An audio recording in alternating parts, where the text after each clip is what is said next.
So we have this basic HTML file with the basic structure. Let's make this better by giving some declarations. So before this opening HTML tag, I'm gonna write the less than symbol, then the exclamation mark, then doctype, then I'm gonna give a space, then I'll write HTML, then the greater than symbol. So it is not a tag actually, it is a declaration for the browser. The declaration is doctype, means document type. So what kind of document the browser should expect from us, and it should expect a HTML document. So we are telling the browser that there will be a document type which is HTML, and in the opening HTML we can give an attribute which is a lang attribute, which means a language, and here we can give en, which stands for English, and we can give a country code as well, for example US or maybe UK, I don't know, but let's stick with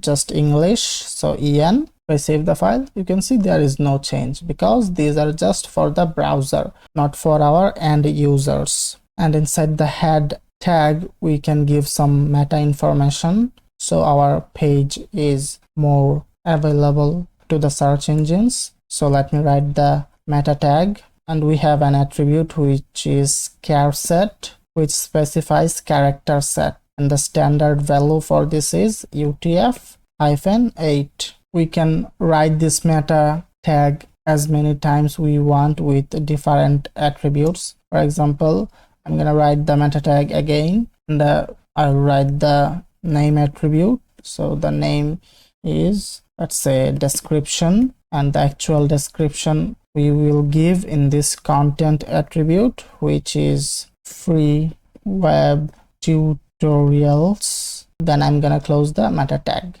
Then we can write the meta tag again, and now the name would be keywords, and the content would be, let's say, HTML, CSS, JavaScript. Then I'm gonna close the meta tag. So the search engine crawlers will see these meta tags. So if someone searches using these terms or these keywords, the search engine will match this with different websites metadata, and from them which are close to the search query will be displayed on the top. We can write the meta tag again.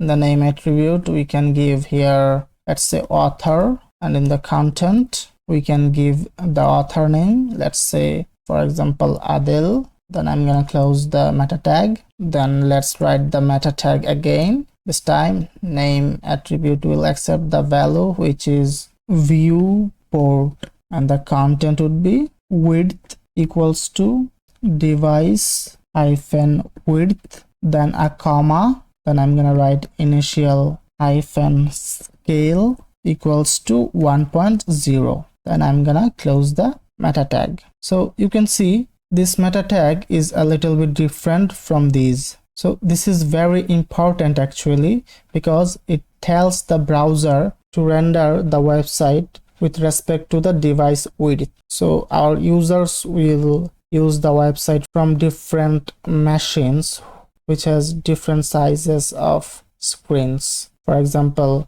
laptop screens are bigger, phone screens are smaller. So when the browser will render our website, it will respect the device width. So it will be very helpful to make the website responsive. So it will be nice in every size of screens. So these are some important meta tags. There are several meta tags available, and there are open graph meta tags as well, which are very useful. I will discuss them later in this course. In the meantime, you can search in Google by writing HTML meta tags list, and you can visit this GitHub link.